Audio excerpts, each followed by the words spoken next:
So we open with Fox and Vixen engaging in what could be considered pillow talk, as they talk about what they're to expect when they get to White Deer Park.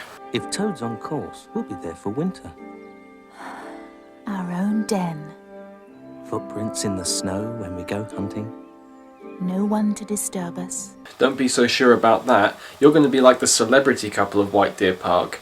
You think you've got everything you want, but then all of a sudden you've got a picture of yourself taking out the rubbish and the tabloids, and then after that for some reason everybody hates you. And in the spring, our cubs will be safe. Safe. For always. So after foreshadowing for the next series, the animals move on to White Deer Park once again. You know, I'm getting bored of saying the same thing over and over again. I'm 10 episodes in and I already feel like I'm repeating myself. Can I just have something to break up this monotony? Yeah, it's all very well them taking little rests along the way, but when do we have a break? I expect they think they've done us a favour, too. Now, there's nothing for it. We smaller animals must convene a meeting. I take it back! I take it back! I'm okay with saying the same thing over and over again. Just please, let's not go through this again. The oath calls for all animals to protect one another, and that means we get rest, too. So, with the dread of yet another authority dispute from Vol, didn't you learn your lesson from the first time? The mice kids got skewered like kebab meat and you bowed down to the leader. This is just going to cause more strife. Anyway, we're reliably informed by Kestrel about this threat for the episode. There's a road ahead! A big road! Oh, what? What are we going to do now? Oh, I'm so worried. Man, I thought I was repeating myself. Now the show is too. Okay, that's a bit unfair. Naturally, they would come across more than one road and other repeated threats along their journey. Plus, with 2 new members, we can see how they would handle this situation in contrast to the last one. Do you remember a road, Toady? Oh dear, let's see now. Yes, come to think of it, there was a sort of road, but it was rough. Lots of stones. No traffic on it. Well, there were some big machines, but they were only digging. Building. And we all know how quick humans are at that. Yeah, especially at road work. Humans are superbly fast at doing that, aren't they? How big is it, Toady? Wide. Come to think of it, there were 2 roads side by side. 2 roads. The traffic moves like 2 rivers, flowing in opposite directions. What does she mean? It's what humans call a motorway. How does he know that? I mean, I get the idea that he's supposed to have travelled around a lot, but how does he know what a motorway is? Does he go to the local internet cafe and frequent Wikipedia? This is what comes of putting your trust in a toad. I'm very sorry, but I didn't know what they were building, did I? He didn't know because he's stupid. Yes, quite right. It's all very well and all that being critical when you're already on the journey, but where were you when we needed ideas when the forest was in danger in the first place? You don't get to be the critical one when you haven't had any better ideas yourself. Is there no way round it? Oh dear, I am sorry, Fox, but you see, White Deer Park is on the other side. Why did the chicken cross the road? To get to the other side. I'm with the squirrel in the left-hand corner there. When there is no way forward, the only way is back.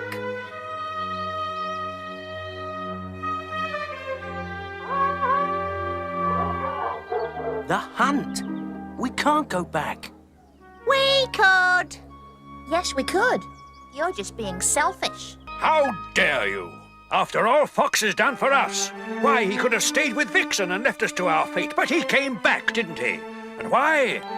Because we animals stick together. Well said, Badger. Also, what's with the other animals? They keep acting like it's okay to go back the way they came. One of them died on that hunt. What would going back there accomplish? And I know you could say, well, they're going back there to wait. They could just wait on that hill, and if they are waiting, then it's a motorway. It's never really going to have the traffic let up, even at night. So yeah, just listen to Fox, you ungrateful bastards. So with the hounds approaching and really no other options at this point other than to die, the animals make a hasty retreat for the road. Sometimes fear of one evil overcomes the fear of another. In other words, let's stop her.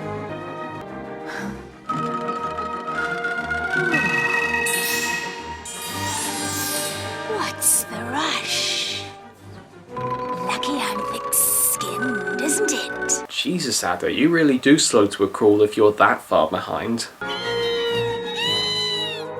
What is it, Kestrel? The hunt is getting nearer. It's all right. We're nearly there. We'll be caught between two evils. Title drop. Excuse me for interrupting, but I just thought you'd like to know I've flown over that road, but I never saw the hunt on the other side of it. Never. Thank you, Whistler.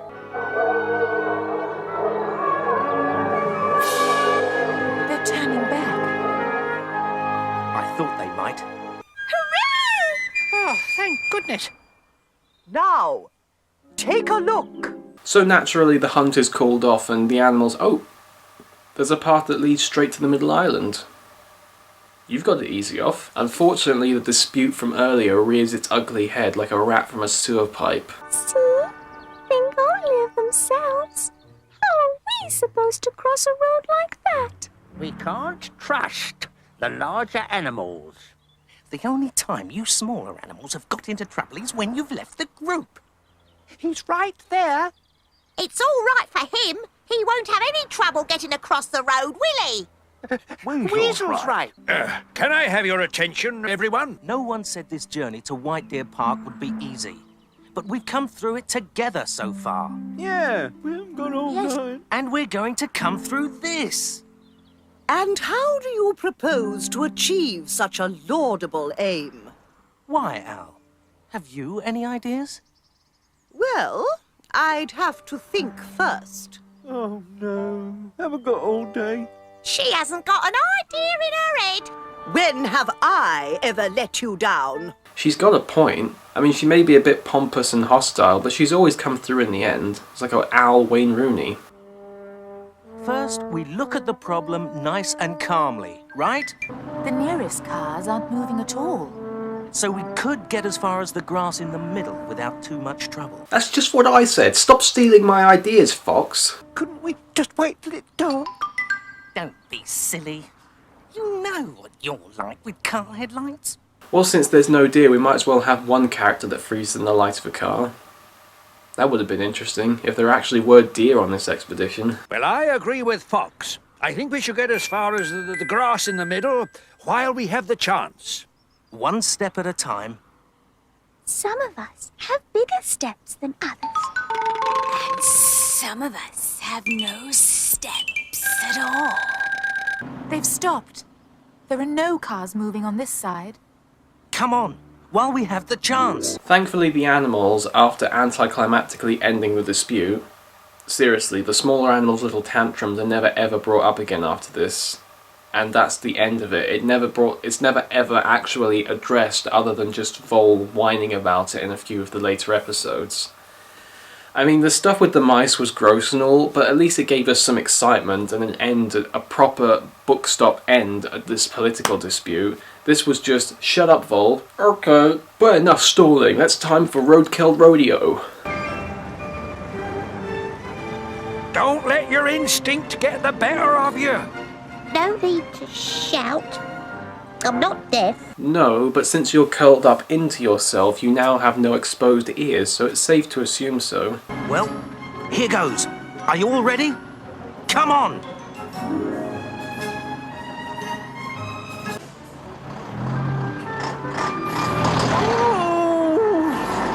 That was a close one, matey. Oh, stupid weasel. Why didn't you stay where you were? We can always jump over the cars. It's safer over the tops. I'm going underneath. Dare you to follow me?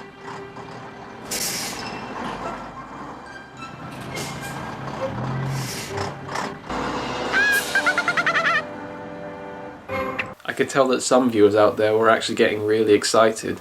But no, Weasel doesn't die here. So all the animals make it over, with the smaller ones engaging in some rather trivial pursuits. And so all the animals have made it to the centre, with the exception of Adder, who was at least half a mile behind. But right now we've got bigger problems to worry about, like how the fumes from the exhaust are making the animals feel sick. Disgusting. Who's disgusting? The grass. tastes funny. She's right. It tastes like the funny smell in the air. I guess Ralph Wiggum's not the only one feeling dizzy from the fumes today. Look at there. Mum, Dad, there's a lot of funny animals beside us. Speaking of which, sounds like he's in that car, judging by the sound of that kid's voice. Take that. Dicks. Although it seems that our resident fool can't help make problems herself. Weasel, don't! Take that!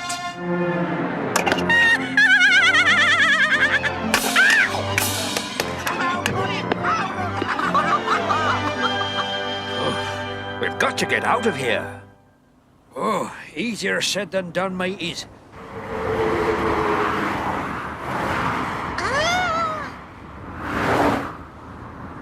The smaller animals don't stand a chance.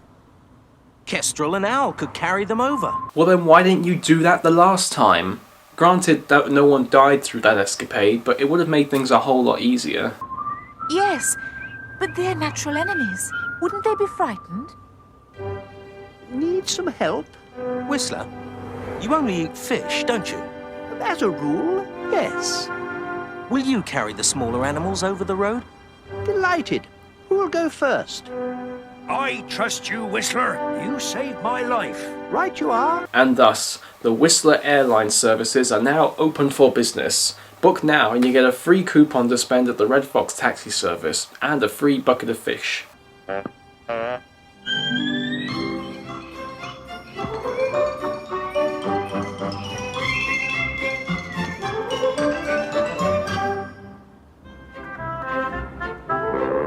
Come on! It's lovely! Me next. No, me. It's just like a bunch of kids at Alton Towers, just with less swearing and punching. Of course, the larger animals are much less lucky, but with the gap in the traffic, Fox, Vixen and the Hares make a quick dash across, whilst the voles are dropped off safely too. Personally speaking, Whistler, I would have looked the other way if you'd have dropped one of them. Pug little git gotta learn a sense of gravity, if you know what I mean. Where's everybody gone? Some have run across the road. Whistler's taking the rest. I'm going to run across too. Oh, no, you're not. Is Whistler taking us? Whistler, what about the hedgehogs? Oh dear, if only I could. But you're so thorny. Plus, you're easily the biggest of the smaller animals. Even if you were smooth, you wouldn't be able to fit anyway. You've got to go on the Subway diet there. Weasel, on the other hand, is much more fortunate, being picked up by Whistler while she's in the middle of the road due to her concussion. You know what the best thing to do is when you have a concussion? Not get drunk.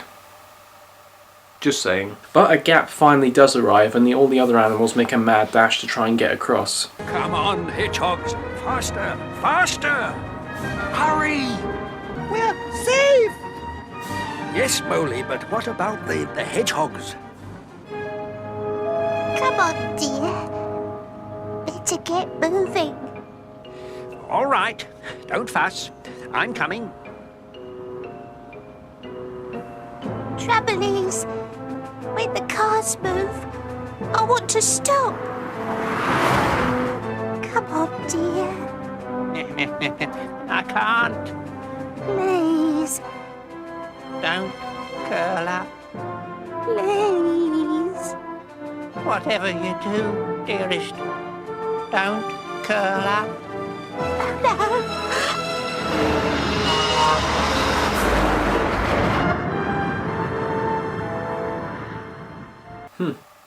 I guess Carl Pilkington was right.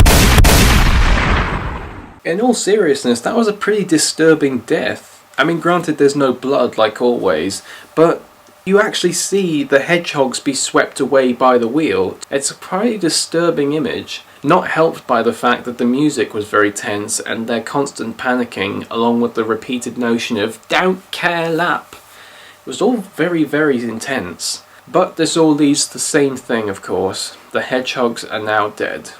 And it's tragic as always. She wouldn't leave him. What happened?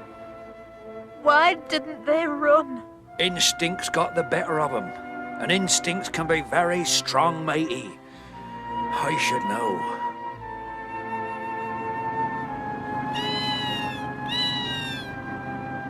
found Ada. Who is sleeping? Man, Ada's like the ultimate Clark Kent figure of the animal world. She's never around when something big is going on. Everyone else has either been carried or has run over the road. Has been run over. I've got eyes to see. Those cowering hedgehogs just curled up and died. Why don't you curl up and die, you Darwinian arsehole? Well, I've no desire to commit suicide. Then let me take you. She'd never let herself be carried over. Not by owl or kestrel, anyway. Vixen's right. Far too proud. Can you help, Whistler? Element of surprise, See what I can do.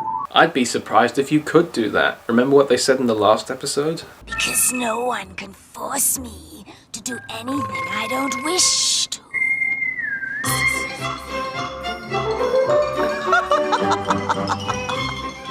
Put me down at once. Man, even when she's shouting, she sounds like she's whispering.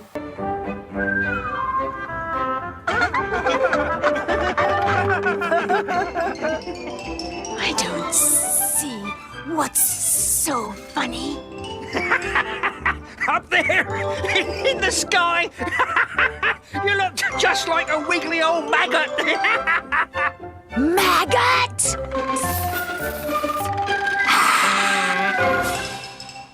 At least you're safe, which is more than can be said for the hedgehogs. Yes, Al. It's my fault. Why? What could you have done? They didn't stand a chance. Think what would have happened to them if they'd stayed behind in Farthing Wood. At least they tried. Yes, I'll second that. To think all the rest of us came safely across that road. Hard to believe, but it's all thanks to you, Fox. Yeah. We're all behind you, you know.